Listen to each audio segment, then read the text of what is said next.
Awesome. All right, welcome everyone. So where we're going to kick it off today is at the very, very bottom of page 22, just to do a little bit of review of some of the stuff we spoke about before. And last week we were talking about the difference between, the moderate drinker, the heavy drinker, and the real alcoholic. And we can extrapolate that. So the moderate drug user, the moderate codependent, the moderate overeater, the hard drinker, and the real deal. And if I'm like, girl, what is the difference? Well, the moderate, take it, leave it alone. The hard drinker, hard user, if they have a sufficient reason, they can stop or they can moderate. Have I ever had reasons that should have been sufficient but were not sufficient? And then we go on, and last week we were talking about, but like, why? Why am I an alcoholic? Or why am I an addict? Or why do I have this illness that brings us to this all-inclusive study? And we were talking about the idea that, like, man, our job is not to answer the why. And my experience is the why gets answered as I start to work with others and I see the light come on in their eyes. But my job is to get out of this hopeless condition. And so, bottom of page 22, it says, we know that while the alcoholic keeps away from drink, as he may do for months or years, he reacts much like other men. So if you were able to put down the drinking for a couple months or even a couple years, and you were able to kind of show up and have a semblance of normalcy, that is many people's experience. And it says we're equally positive that once he takes any alcohol, whatever, into his system, something happens both in the bodily and mental sense that makes it virtually impossible for him to stop. Is my experience that once I take any alcohol or drugs or whatever brings you to the study, once I engage in that addictive behavior, there is something inside of me that sets off and off I go. Do you know what I mean? Like, oh, I'm gone and I don't know when I'm stopping. Usually until I've run out of options. I'm done when I've passed out, blacked out, run out of ways and means to get more. And it says the experience of any alcoholic will abundantly confirm this. So does my experience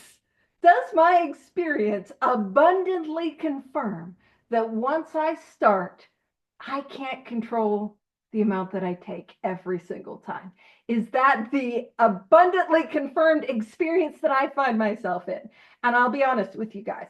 If we're hanging out on a Christmas Eve, you probably don't got other options. I mean, yeah, I know. Oh, that's lovely. I've got an arm pump, which I'm interpreting as, yeah, that's a yeah, as opposed to a, oh, that's lovely, thank you. I often expect, like, oh no, Paige on a Christmas Eve. Yeah, it's bad if you're hanging out with me. I am the last house on the block for the truly desperate. I always remind my sponsees this, that, like, man, if you had to ask me for help, oh, it's bad. You were at the end of your rope, because here I am. So welcome those that just joined. We are on top of page 23.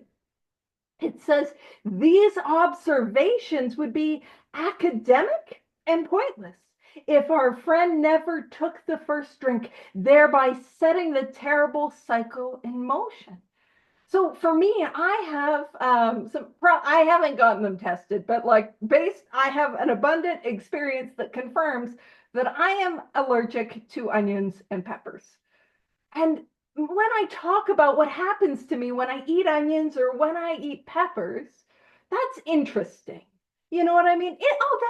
That's interesting that you get a burning in your mouth or that you get an upset stomach. That's interesting. It's academic. But my real problem as an alcoholic is that I continue to go back to the source of my allergy. You see, if all I had was the allergy, it would be interesting. It's like, what an interesting phenomena that happens to you as an alcoholic. It sets off this phenomenon of craving and you can't stop. How whimsical. What a whimsical experience you have.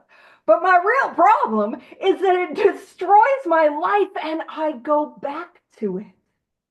I go back to it, setting that terrible cycle in motion. And what we're talking about is that alcoholic cycle where I say I'm never going to drink again. And a day, a week, a month later, I get a thought. And that thought tells me this time will be different. Nobody will ever know. I could just go out for 6 drinks. It's the holidays. I'm going to control it this time. And off I go. And I burn it to the ground. And I come to and I say, I'm never going to do it again, only to do it again. And this is an important line. Therefore, the main problem of the alcoholic centers in his mind rather than in his body. My main problem is not that once I start to drink, I can't control the amount that I take. My main problem is not that I cannot smoke crack like a lady. Those two things are true. But my main, pinky's up, you know what's up, right? My main problem is that I cannot control it and I go back to it. So my main problem is the mental obsession. And that's why we're focusing on this so much, and there is a solution. And so much, we're gonna try to hammer it home in the next chapter more about alcoholism.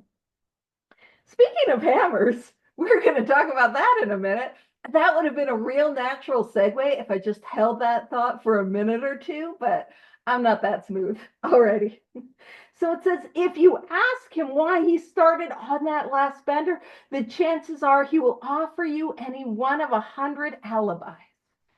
So when I look back and people have questioned me about my relapses, have I given a lot of like, okay, yeah, work, or yeah, family, or yeah, I had this going on, or, oh, I wasn't doing this, do I have a lot of things that seem like alibis?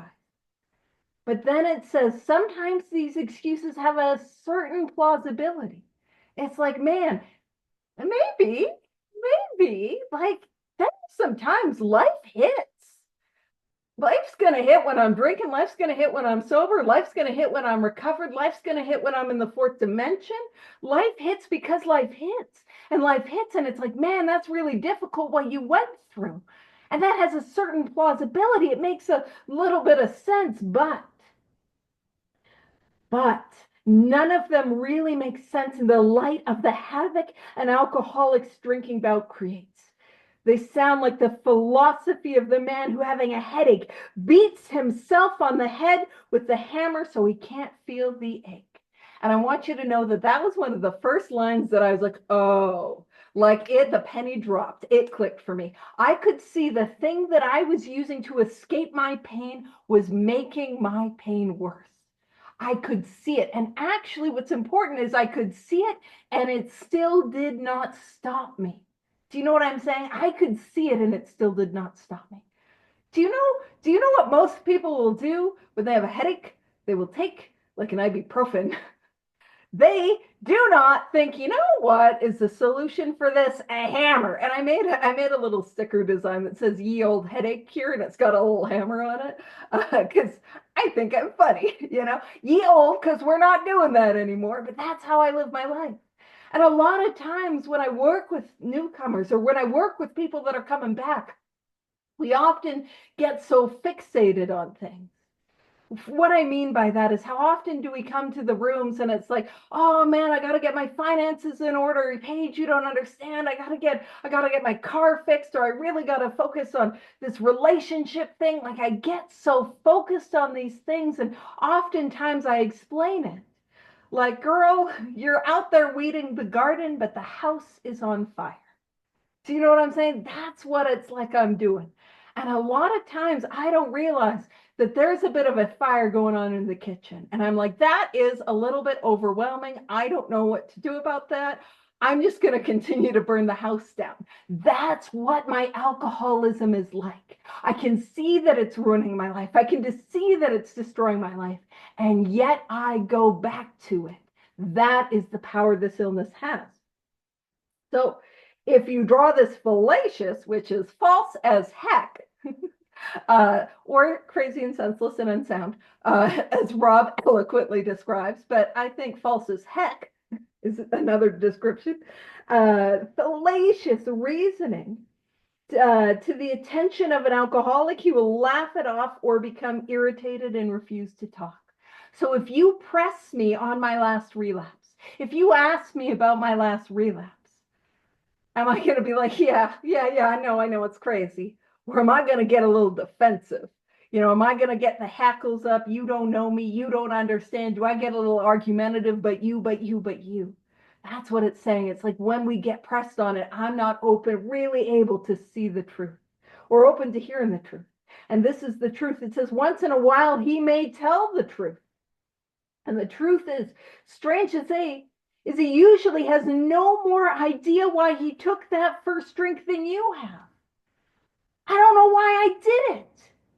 It says some drinkers have excuses with which they are satisfied part of the time, but in their hearts, they really don't know why they do it. I don't know why I was going back to it, even though everything in me wanted to stay sober. But I'll throw some stuff at you if you start asking me about it. If you went through what I went through, if you experienced what I experienced, you'd have to drink too. I'll do that. But when I am alone with me and I've got nothing to put between me and me, I don't know why I do it. And it says, once this malady, yes, it is the peculiar mental twist, this mental obsession that takes me back again and again and again, despite the fact that it is destroying my life. I don't know why I'm doing it, and yet I do it anyway. And it's one of those things I can analyze. We were talking about this at the very end of last week's Big Book study. I can analyze, my childhood. I can analyze my family. I can analyze my genetics. I live in Canada, so I don't get enough vitamin D. Rob knows what's up. He's going back for his. That's the thing is like when we start drinking, we'll go back for drinks, just like Rob's got to go back for shoveling.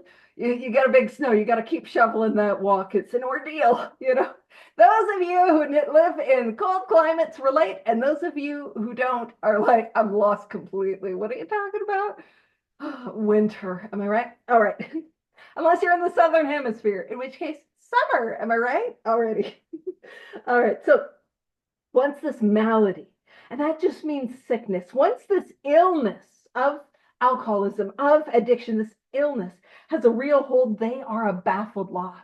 To be baffled is like, I don't know why I'm doing this. And our families, our loved ones, our coworkers, our employers, our employees are like, why are you doing this? And in my heart, I don't know. And it says there's the obsession, and that is going to be our mental obsession, that somehow, someday, they will beat the game. Somehow, someday, I will find a way to control, to enjoy, to drink like a lady, to smoke crack like a lady, clearly, y'all know nothing ladylike has happened over here. But pinkies up, you know what I mean? To find a way to control, to find a way to enjoy. But they often suspect they're down for the count. And there's a couple metaphors of boxing in this book.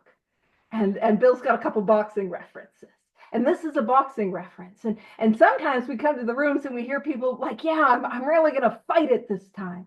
Or you just got to, fight it. You got to fight, put up a good fight. I'm not winning. I'm not winning this fight. Do you know what I mean? I'm up against a fight I cannot win. You put me in a ring with any professional boxer, I am not winning. No, I'm not. And I can put up the best fight I got. Oh, some of you guys will get why this joke is funny. I've got the footwork. And some of you, that's a bit of a mystery. It's because I'm in a wheelchair. All right, spoilers. So I'm not really moving that well to be a good I'm a sitting duck on this one. And when it's down for the count in boxing, if you get knocked out, so you fall to the mat or you stumble, the referee will give, and I believe it's a 10 count, but somebody who knows the sport better will absolutely, 10 count, sweet. The referee will count to 10. And if you don't rise to your feet and you're ready to fight again by 10 seconds, you're considered knocked out, you're down for the count. And the irony of it is in so many areas of our life, it's just try harder, give it another go, don't give up. But where I need to be in the rooms of 12 step is I need to be down for the count, and I see it. That I don't got any more fight left in me. I'm not going to do another round with this thing. I'm done. I'm done trying it my way. I'm done trying it on my own power. I can't win this fight. And it says how true this is, few realize. In a vague way, their families and friends sense that these drinkers are abnormal. And abnormal often carries a bit of a connotation. Oftentimes when I do talks, I talk about like, I'm abnormal. And I joke about like, I know y'all can tell, but that's not what I mean. It's just a deviation from how most normal human beings react to alcohol and to sobriety. I got a twofold abnormal reaction to this thing. I don't react well to my alcohol or my substances because I got this allergy that keeps me going. Once I start, I can't stop, and I have this abnormal reaction to sobriety, which is I'm sober and I go back to the thing that has been destroying my life. And it says, but everybody hopefully waits the day when the sufferer will rouse himself from his lethargy and assert his power of will. So it's, yeah, like wake up, like give your head a shake. Anyone ever told to give your head a shake? You know, like we got to knock some sense into you. Like, you know, that, like we just like willpower, use your willpower. You guys know what's up. And that does not work. And also one of the things I always talk about is what it's saying is like what we want the alcoholic or the drug addict to do, or compulsive, whatever brings you to this study. It's we want them to pull themselves up by their bootstraps and assert their power of will. But do you know what's an interesting thing about that expression, that idiom, pull yourself up by your bootstraps? It was initially created to describe the humanly impossible. It was a satirical comment on things that were not possible. And if you just think about it, because I'm a bit of a visual person, think about trying to pull yourself in an upright position from the straps on your boots. That's not going to work. It doesn't work. Also, this, unfortunately, you all have to suffer through this fun fact. When you turn on your computer, you boot it up, and it goes through what is known as the bootstrap process, where different parts of the computer turn on. And the booting up the computer is named after that idiom or that expression. And I had 40 grand in student loans that I paid back. And I have no desire to use that degree even a little bit. So you all have to suffer with that piece of information that I paid that much money to learn. You're welcome. That money went, well, whatever. There's an intrinsic value in education and learning. And you got a little fun fact out of it. So delightful. Just if you're trying to avoid like family over the holidays, you know what? So we can do inventory. We can pray to God. We can have what I like to call spiritual smoke breaks. These are some practical things. We feel a little overwhelmed. We go outside, physically go outside, spend 10 minutes reconnecting with God, and then go back focusing on being of love and service. Or you just share with your family all the fun facts that I gave you, and then they will leave you alone. Holidays sorted. You're welcome. I'm so sorry. All right. So it says the tragic truth is if the man be a real alcoholic, the happy day may not arrive. He has lost control. And keep in mind, if I do not have control, I am not in the driver's seat. And it says that at a certain point in the drinking of every alcoholic, he passes into a state where the most powerful desire to stop drinking is of absolutely no avail. And this is important because what this means is my desire to stay sober, my want to stay sober, my need to stay sober has absolutely no ability to keep me sober. No ability. That's the power of the mental obsession. It will take me back to drinking, even though, or using, or whatever brings you here. It will take me back to a relapse, even though I don't want to, even though I want to stay sober, even if I'm doing it for the best motives. It will take me back regardless. My desire has no effect, and my desire in other areas of my life have an effect. If you know what it's like to go to work on Monday morning, some of you are like, yes, that happened this morning. Some of you are off on holidays. Glad you're staying up late. Thank you for coming. But if you know what it's like to pull your in the cold December, morning, and it's like you get, oh, it's chilly, and you go to work, and that is willpower. That is a desire, even if it's not the biggest desire to go to work, but you do it. That takes willpower, and it has an effect. But my desire, my willpower, my efforts, my ideas, my plans, it has no effect, and I go back to it again. That is the power of this illness. And here is some extra bad news. So I would emphasize that my desire, the most powerful desire to stop drinking, is of absolutely no avail. I will drink again. That is important. This is some, like, girl, you just been like pouring on the bad news on top of this bad news. This is not delightful. It says the tragic situation has already arrived in practically every case long before it is suspected. I am hopeless before I even realize I'm hopeless. I'm in the grips of this thing before I even realize there's a thing to be in the grips of. I'm in trouble. And that line, that imaginary line that sometimes people talk about, I crossed that well before I even knew there could be a line. If I have this thing, man, I'm going to drink again. I'm going to relapse. Like, that's what we're saying. And this next paragraph, it's in italics. Now, italics just means that it's important. But for a long time, I would talk about how, like, yeah, in the 1930s, that they had to spend extra money to get in italics. That actually phased out just before the 1930s. So they probably didn't actually have to spend any actual money. But as Rob knows, and if we, I don't think we have any of the other history husbands here, but as Rob knows, and some of the other history husbands begrudgingly put up with me, I never let the truth get in the way of a good story. You know what I mean? So there is that idea, like, if it's in italics, it's important, and we want this to stand out. And so it says, the fact is, the fact. This is not a theory. This is not an idea. This is not for other people. But if I am reading this book, or you're hanging out with me reading this book, and you're like, uh-oh, I'm relating. This is our experience. This is the fact for us. And it says, the fact is that most alcoholics, for reasons yet obscure, we do not know why, and why does not matter, have lost the power of choice in drink. I don't have the ability to choose whether I will drink or not. That is not good news. That means I'm going to drink again.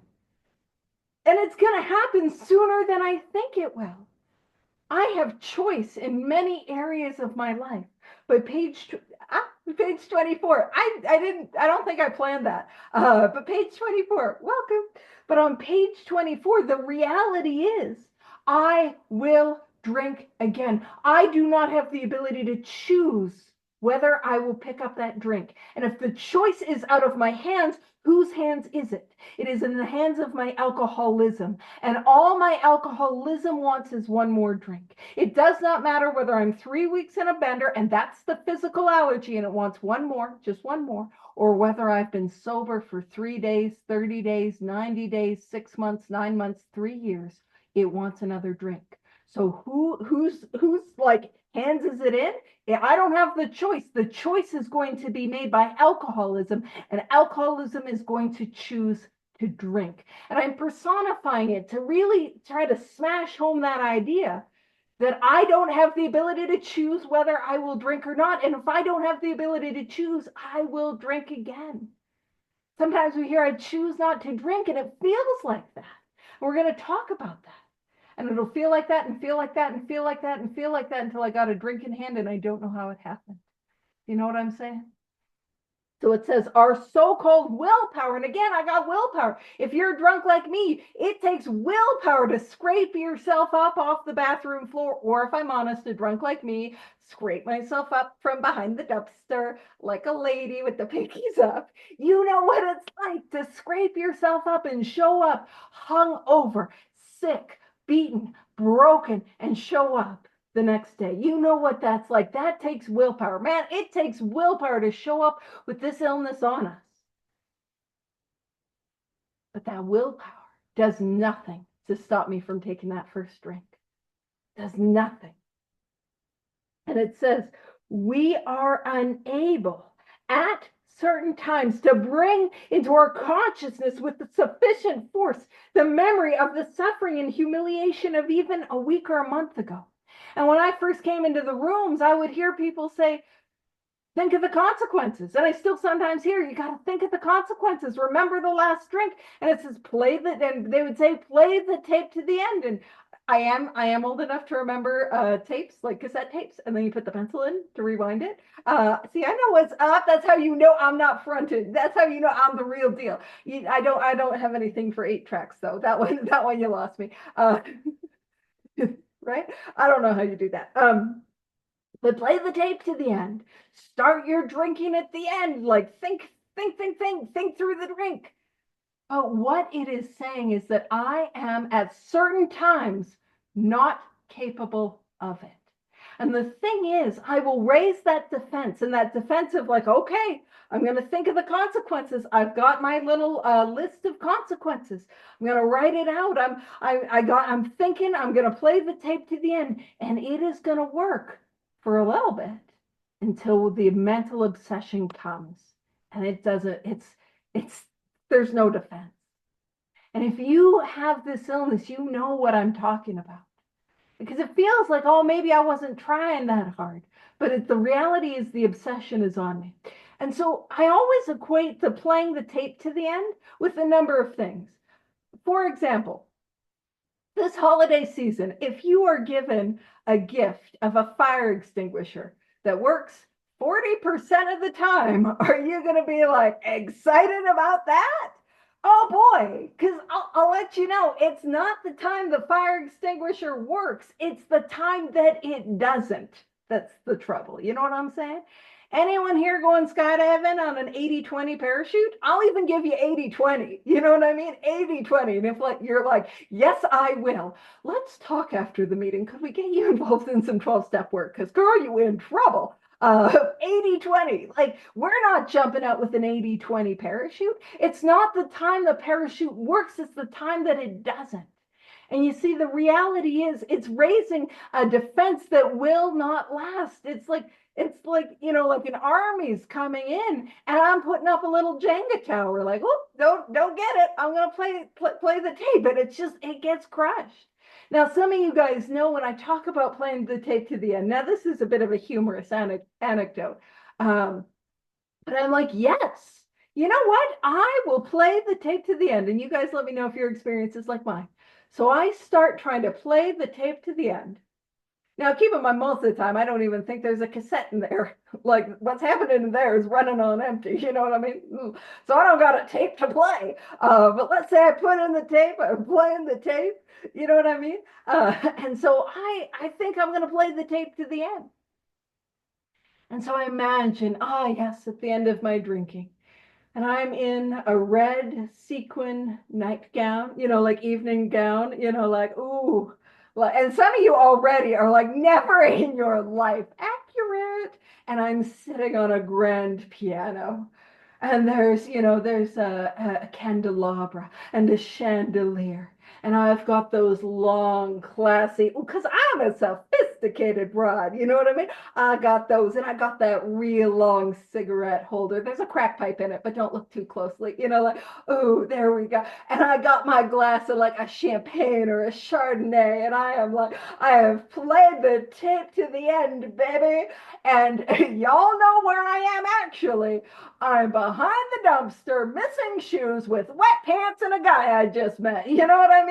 I normally call him a gentleman, and then people are like, gentleman. And I'm like, well, I just met the guy. Shouldn't pass judgment. You know what I'm saying? Like, that's where I'm end up, but I am incapable of seeing it. It goes on to say, we are without defense against the first drink. And if I am without defense, if I do not have a defense, what that means is I will drink again. I will relapse. And I can put up all my human powers. I can play the tape. I can think of the consequences. I can remember how much I love my family. I can write a gratitude list. I can, I don't know. I can put a lot of consequences. I can put myself into a lot of consequences, and none of that will keep me sober. It'll work for a little bit. It'll work. It'll work. It'll work. It won't work. And that's what it's like. And that's why we think, but because it sounds logical. It's not, playing the tape to the end works really well for my onions and peppers. my allergy to those. It really works. If you're like, girl, do you want to go to Chipotle? I am like, no, thank you. No, thank you. That's probably not a place that I'm going to thrive. Do you want a skillet? I will skip it. Like not my jam. And I'm able to think, I don't want the burning nausea sensation. No, thank you.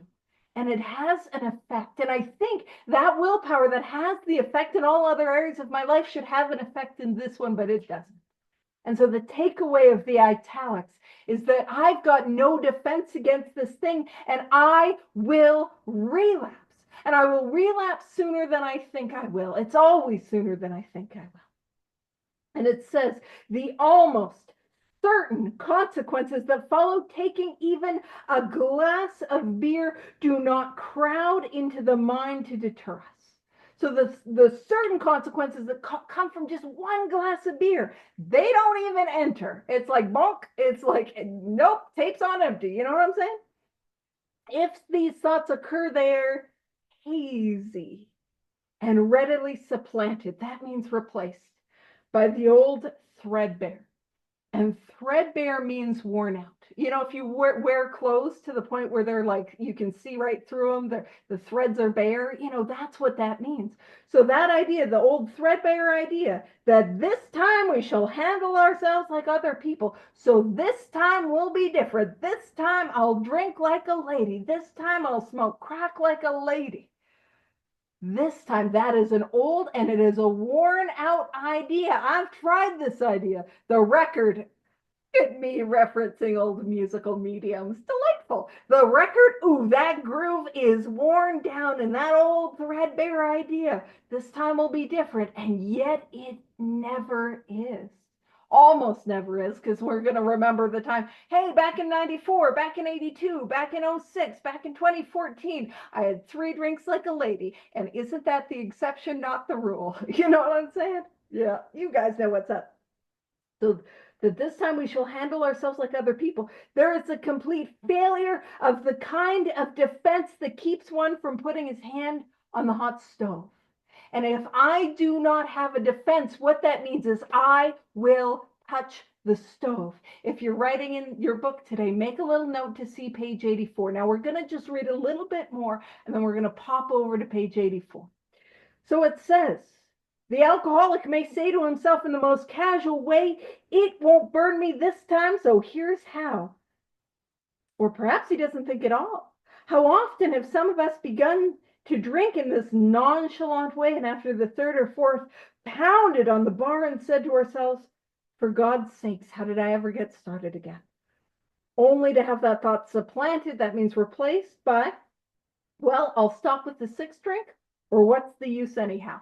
I'm a what's the use anyhow sort of gal. I'm like, in for a penny, in for a pound. We messed it up, better go all the way. That's the sort of person I am. And that is the physical allergy, if you're wondering. That once I start, I can't stop. But what we're talking about, that lack of defense, that is my mental obsession. And so what it looks like in the stove metaphor is that, you know what? The stove was hot in Calgary, but we got a bunch of people in California here. I bet I could go down to California, and that stove's not hot in California. And I go touch the hot stove. Or, my problem is I always get into trouble when I'm drinking with Janice. That's my problem. But I think if I smoke crack with Scott, I think I could do it like a lady. I think this time I could. And I touch the hot stove. Do you know what I mean? It looks like, my problem is those gas stoves. I got to watch out for those gas stoves, but I touch the electric ones. You know what I mean? It looks like, man, if you're feeling the way that I was feeling, you'd have to touch the stove too. It looks like, do you know what December is like in Canada? It is cold and dark. I just need a little bit of warmth. See, sounds plausible. Let me touch that hot stove. It looks like I'm not even thinking, and I put my hand on it again and again and again. It looks like I got a thought that is on me all day. Touch the stove, touch the stove, touch the stove, touch the stove, touch the stove, touch the stove, touch till I touch the stove. It looks like, you know what? If you went through what I went through, you'd have to touch it. I'm going to kill myself anyway, so why don't I touch that stove? It looks like, F you, F your nonsense, F your that I'm touching that stove. That'll show you. Anyone touch the stove at somebody? Ooh, that'll teach them. You know, I'm the one with the bird. Now, it's an interesting thing because I have, I was not, spoilers, I was not well at the time. I was more or less in my cups. I was not a recovered individual. And I got a burn on my arm from when I did an FU and put my arm on the hot stove, which I exude, man. I know that I know. I exude mental wellness when I am unrecovered. I am just the pinnacle of health is who I am. And if you're like, that does not seem like something you would do, that is the power of God working in my life, because that's who I am on my own power. On my own power, it's not even the metaphor, that is the literal best idea that I have. I'm gonna touch the hot stove. And so I got these burns that are like, yes, Scott wouldn't. Scott's a classy sort of person. So I put my arm on the hot stove, and I kind of would share about that with sponsees. A funny little like, yeah, I'm nuts. You asked me for help. That's how desperate you are. But I had a sponsee saying, but you only did that once. Ooh, I only did that once. Now that caused some damage, but the damage that my addiction like wrought my whole life. Ooh, you know what I'm saying? It's as insane as me going back to that stove. And so let's pop over, because that's our hopelessness. That is the reality for step one. Page 84 is the hope. So it's important to understand, and step one, I am doomed to touch the hot stove. I'm doomed to touch the hot stove, knowing it's hot, knowing I don't want to, knowing it's a bad idea, and I touch the stove again and again and again. Step one is I will drink again. Step one is I will relapse. Step one is I will touch the stove. Page 84. Now, we're going to go to the very bottom paragraph of page 84, right below love and tolerance of others is our code. Even if we're doing last minute Christmas shopping, or even if we're even on the 401, Rob, I don't think we have too many Ontarianians. Even on we do, yeah, even on the 401, you too. Yeah, not everyone can be fancy on the 401, 407 with the transponder. Even on highway traffic, you know what I'm saying? The love and tolerance of others is our code. And these are the 10th step promises. So if you don't have this written in your book, you can make a little note so that you can find them. And it says, and we have ceased fighting anything or anyone. Remember, we're down for the count. The fight is over. I'm not putting up a fight. It is done. We have ceased fighting anything or anyone, even alcohol, even crack, even pills, even codependency, even food, even whatever brings you to this all-inclusive study. We have ceased fighting anything or anyone, even alcohol. For by this time, sanity will have returned. When we talk about sanity being returned, what we mean is the mental obsession is gone. It is taken from us, taken from us. And it says we will seldom, which means rarely, be interested in liquor. And that is sane. I am seldom interested in peppers and onions. That's, because no, thank you. Like, my tummy, no thanks, right? We will seldom be interested in liquor. If tempted, we recoil from it as from a hot flame. And you can make a little note to see page 24. So page 24. See, on page 24, that's where we came from, just in case you're like going back and you're like, where are we going? No, that's where we came from. But see page 24. On 24, I cannot stop myself. I cannot stop myself from touching the hot stove. And on page 84, I recoil from it as from a hot flame. I know that it's hot and I don't want to touch it. We have that question in the chat. Does this mean that we only return to sanity when we get to step 10? That is where it is promised. That is where it is promised that the sanity will be returned. For some of us, I will say, we do awaken through the process. There's a light that comes on when we get to the fourth column of resentments. We begin to have a spiritual experiences promised to us in step 5.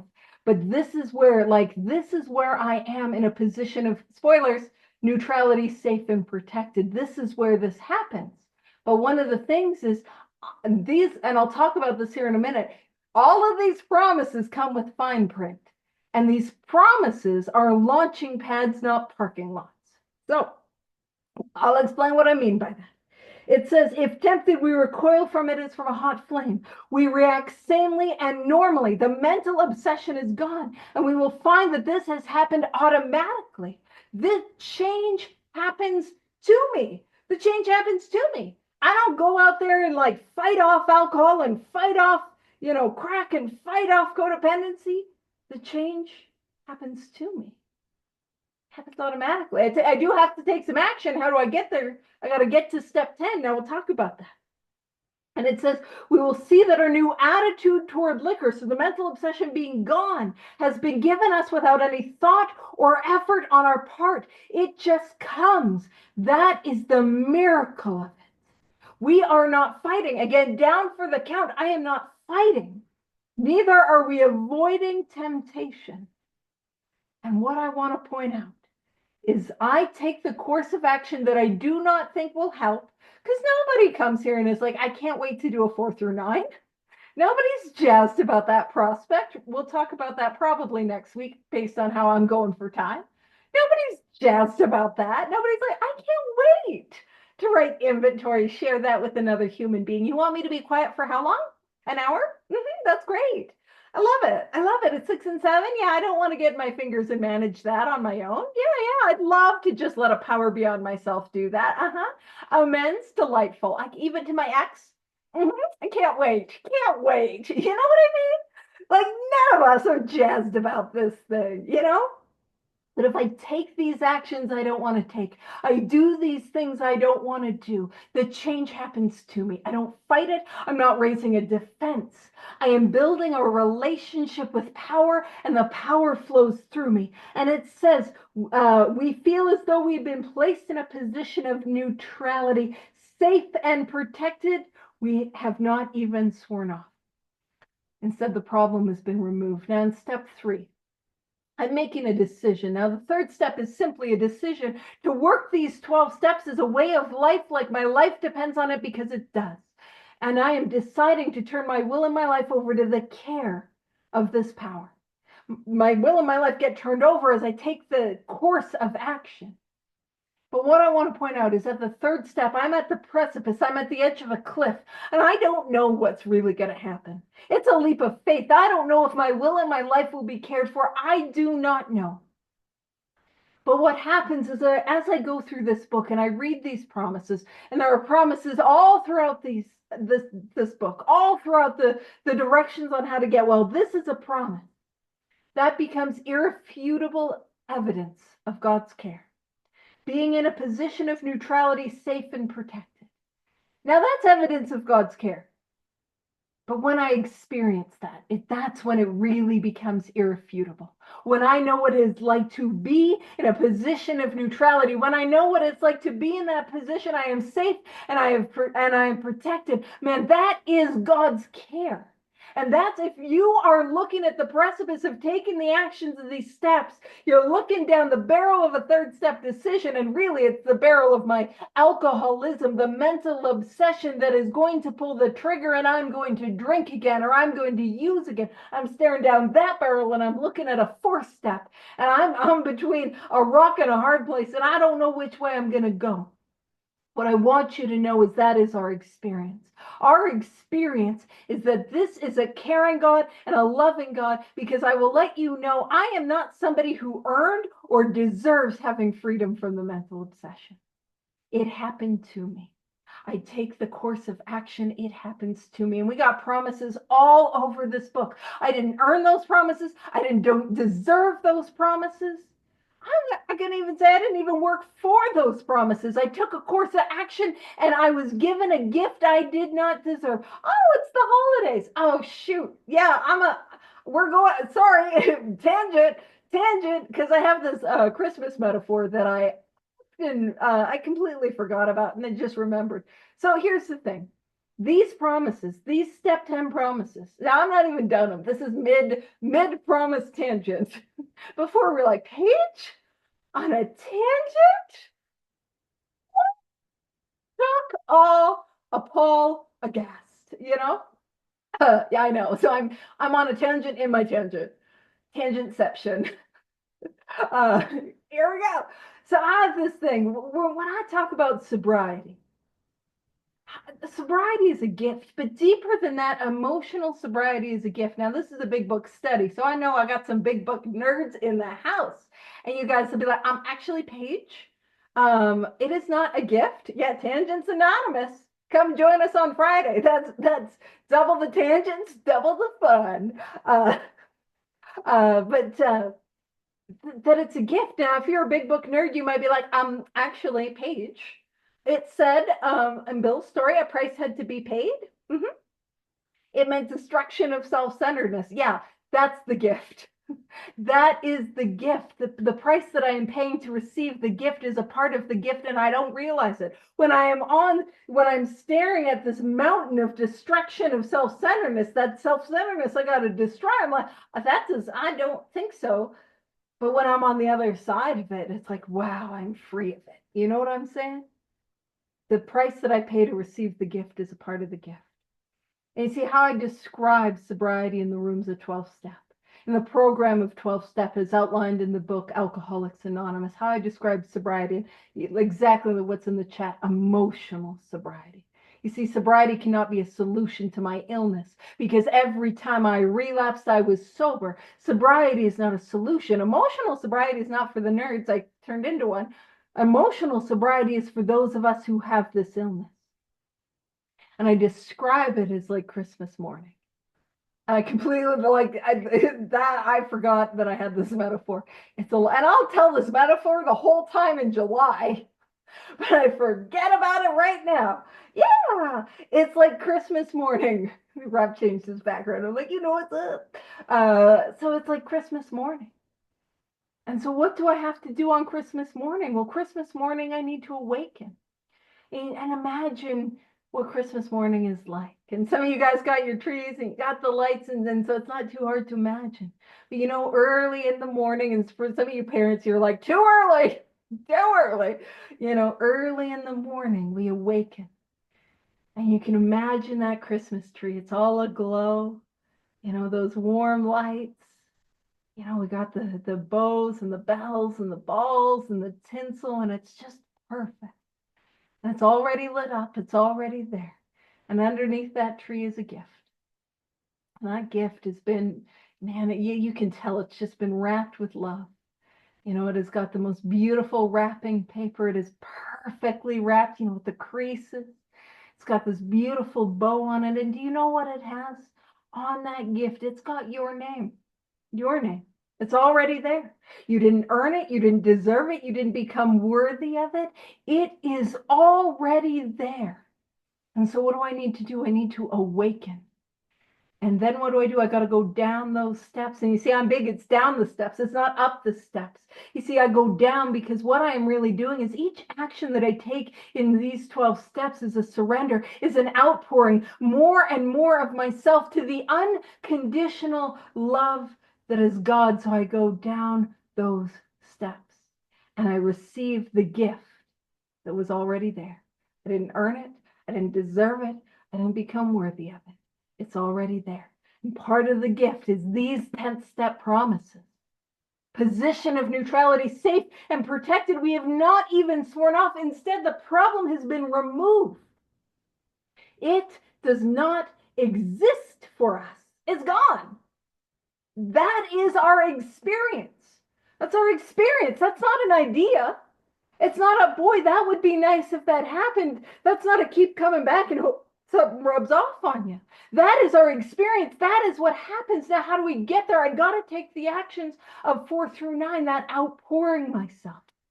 I got to take those actions 4 through 9, be at step 10, actively working step 10. That is the only barrier.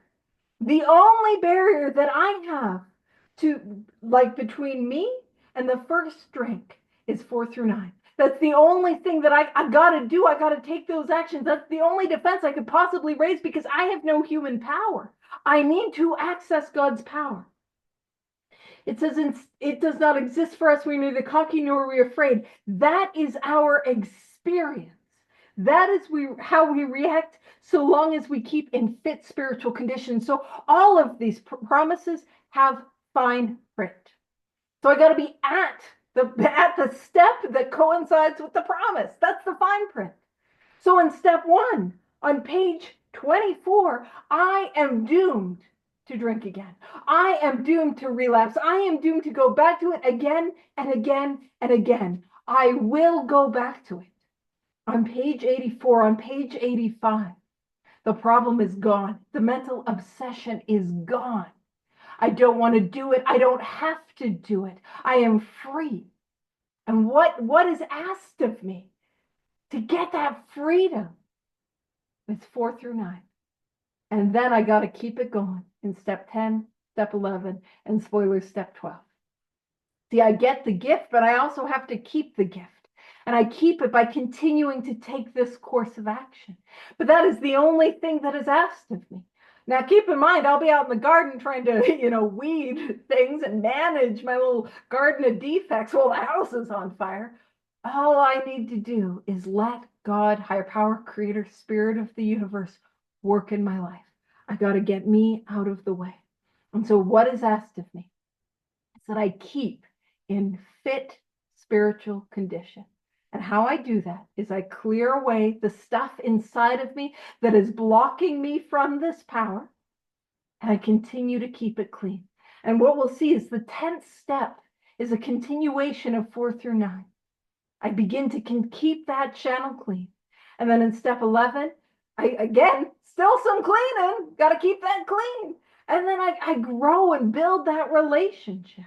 And it talks about in the next paragraph, I'm just going to summarize, where it says, we're not cured of alcoholism. See, the 10th step promises describe what it means to be a recovered alcoholic, a recovered addict. That is what it means to be recovered. And if I want to be recovered, that's where I got to get to. Step 10, it does not mean that I'm cured. Yeah, I got to be a recovered jaywalker like Eileen. I got her that shirt. I made it and then I got it for her. Recovered jaywalker. She knows what's up.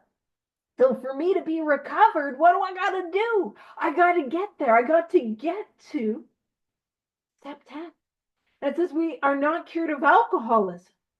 I'm not cured of this thing. I am recovered but not cured.